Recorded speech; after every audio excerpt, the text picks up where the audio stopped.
नमस्कार, जय महाराष्ट्र. मी भालचंद्र होलम, प्रभात समाचार न्यूजमध्ये आपलं सर्वांचं स्वागत करतो.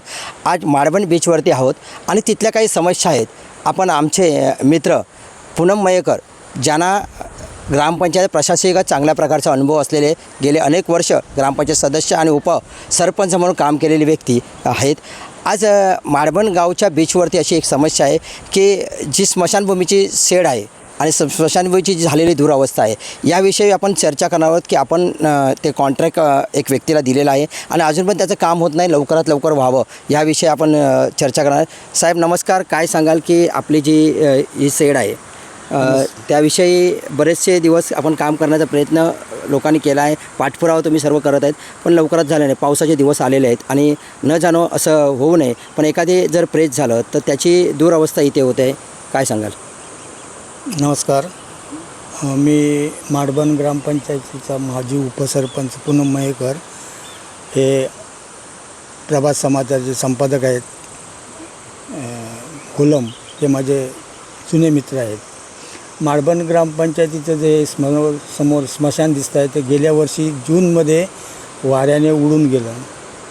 त्याच्यानंतर ज्या दिवशी उडून गेलं त्या दिवशी आमच्या गावात एक धर्माजी गवाणकर म्हणून यांचं प्रेत झालेलं होतं आणि त्या पावसाळ्यात आम्ही त्याही परिस्थितीत ते प्रेत अग्नीला दिलं आणि त्याच्यानंतर आमच्या ग्रामपंचायतीमार्फत इथले जे आमदार आहेत त्यांच्याकडे ह्याचा प्रस्ताव गेला. त्याने मला वाटतं जवळजवळ 3.5 लाख रुपये या स्मशानभूमीला मंजूर केलेले आहेत आणि त्याचं ऑनलाईन टेंडर निघूनसुद्धा टेंडर ज्याने घेतलं आहे ते जे मक्तेदार आहेत त्याने आत्तापर्यंत हे काम पूर्ण केलेले नाही. हा विषय परवा आमच्या ग्रामसभेसुद्धा आम्ही उचलून धरला होता, परंतु आणि एका सदस्याने प्रत्यक्ष तिथून त्या कॉन्ट्रॅक्टरना फोन पण केला. त्याने सांगितलं की येणाऱ्या 15 तारीखपासून मी ते काम चालू करणार आहे. आता बघू, आज 14 तारीख आहे, आता बघू ते उद्या भेट देतात काय आणि हे काम चालू करतात काय याच्या. सर काय सांगाल की समुद्रावरती काही अशा काही सुविधा झाल्या पाहिजेत किंवा माडबन गावच्या रोडपासून, म्हणजे आपण स्मशानभूमीकडे येणाऱ्या रोडच्या काही दुरावस्था आहेत? माडबन गावातला हा जो मुख्य रस्ता आहे त्याचं नाव आहे सागर रोड. तो वरीलवाड्याच्या विहिरीपासून चालू होतो, तो पूर्ण समुद्रापर्यंत गेलेला आहे आणि या रस्त्याची दुरावस्था अत्यंतच खराब झालेली आहे. मध्यंतरी 2-3 वर्षापूर्वी एक 100 मीटर रस्ता आम्ही जेव्हा ग्रामपंचायत होतो तेव्हा एक 100 मीटर रस्ता सिमेंट काँक्रीट केलेला आहे, पण त्याच्या पुढचा रस्ता आणि वाहतूक व्यवस्थेसाठी अत्यंत दुरावस्थेत असा आहे. तो रस्ता मला वाटतं या आमचे जे सरपंच आहेत त्यांनी आमदारांकडे हे गाऱ्यानं मांडलेलं आहे आणि त्यांना आश्वासन दिलं आहे की आम्ही लवकरात लवकर हे दुरुस्त करू म्हणून. सर काय सांगाल, माडबन गावाने ह्या देशाला स्वातंत्र्य सैनिक दिलेले आहेत, जगाच्या पलीकडे नेणारे असे नाटककार कैलासवासी गंगाराम गावणकरसारखे दिलेले आहेत आणि आता पण नवतरुण त्याच पावलावरती पाऊल ठेवून कुठे पोलीसमध्ये किती FSIमध्ये म्हणजे चांगल्या प्रकारचं काम करून कुठेतरी भरती होत आहेत आणि ह्या गावचा विकास थांबावा किंवा ह्या विकासाला कशा पद्धतीने चालना मिळावी असं तुम्हाला वाटतं?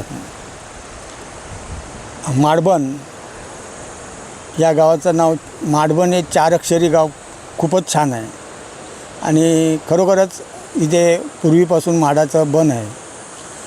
पण आणि आमच्या गावाला एक राजकीय इतिहास आहे. 1942 साली जेव्हा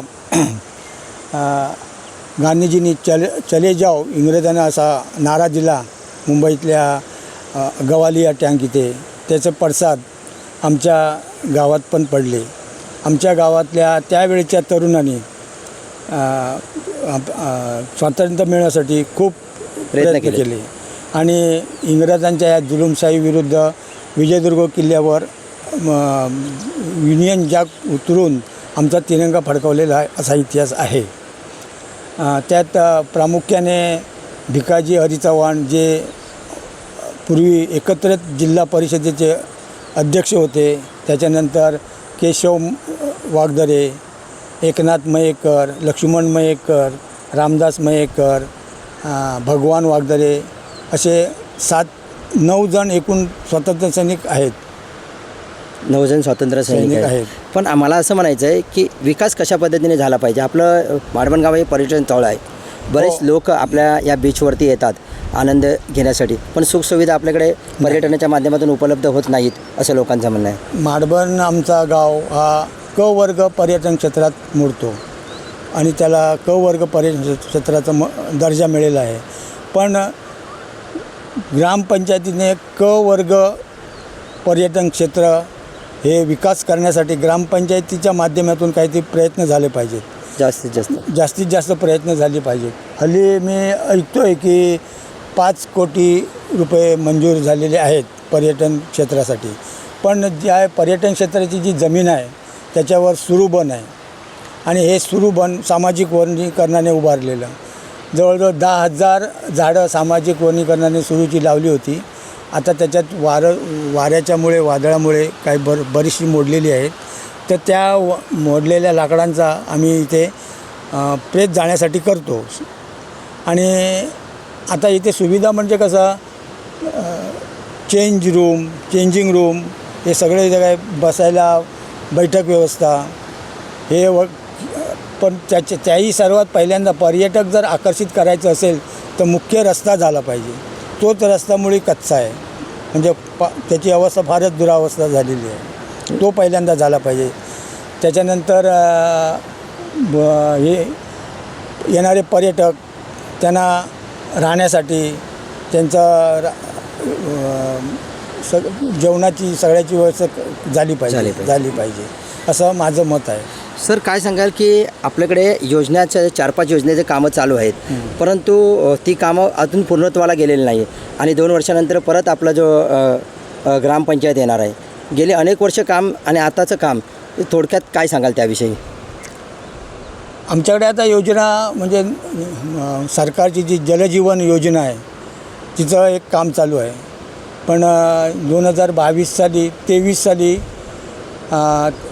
आमच्या ग्रामपंचायतीच्याच मालकीचं एक तलाव होतं, तिथे विहीर मारलेली आहे.